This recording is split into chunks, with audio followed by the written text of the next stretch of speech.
Tarja Kronberg, tervetuloa Syöpätautien klinikan tuki ry:n joukkoon ja puheenjohtajaksi. Mikä sai sinut suostumaan tähän tehtävään?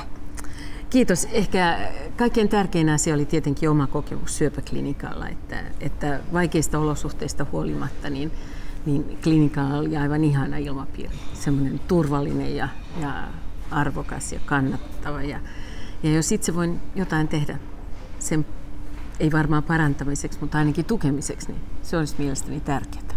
Hyvä, koska me olemme keränneet varoja nimenomaan juuri potilaiden, heidän omaistensa sekä hoitohenkilökunnan, voisi sanoa, piristykseksi, koska mekään emme voi ihmeitä tehdä, mutta joitakin asioita voimme tuoda taloon, muun muassa hoitotuoleja ja infuusiopumppuja, joita myös sulhasiksi ja morsiamiksi kutsutaan, ja säädettäviä sänkyjä. Ja lisäksi henkilökunta saa kerran vuodessa stipendit 950 €. 4 tänä vuonna jaettiin, ja henkilökunta itse valitsee keskuudestansa stipendien saajat, joten me keräämme rahaa ja sitten tuotamme ne suoraan sinne kohteisiin, mitä klinikan henkilökunta ja lääkärit toivovat. Ja tällaiseen työhön sinä nyt sitten tulet. Kuulostaa hienolta. Siis se, että työntekijöitä palkitaan, niin on todella tärkeää.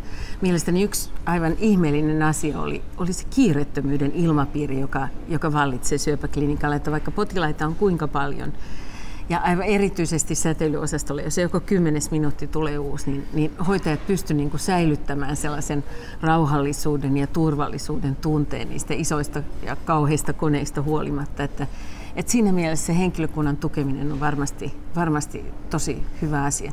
Toinen, mikä tietenkin on tärkeää, on viihtyvyyden lisääminen. Syöpäpotilaina vietetään aika kauan aikaa klinikalla, puolia päiviä ja sitten sädehoidossa niin kerran päivässä pitkän aikaa. Että siinä mielessä kaikki tämmöinen viihtyvyyden lisääminen on tietenkin myös tärkeää, mutta mielellään tuen sitä hyvää ilmapiiriä kaikin tavoin. Ja siitä oikeastaan lähtikin siitä ilmapiiristä, ja ministeri Elisabeth Rehn itse omista kokemuksistansa lähti perustamaan 2002 tällaista tuki ry:tä, koska silloin siellä oli muovituolit eikä edes juoma-automaatteja, ja siitä kaikki lähti liikkeelle. Hän keräsi porukkaa ympärillensä ja sanoi, että nyt meidän täytyy tehdä jotakin, mitä klinikka itse ei saa ostaa, niin me voimme hankkia.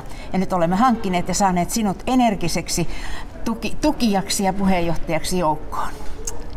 Odotan innolla tätä työtä. Hauskaa.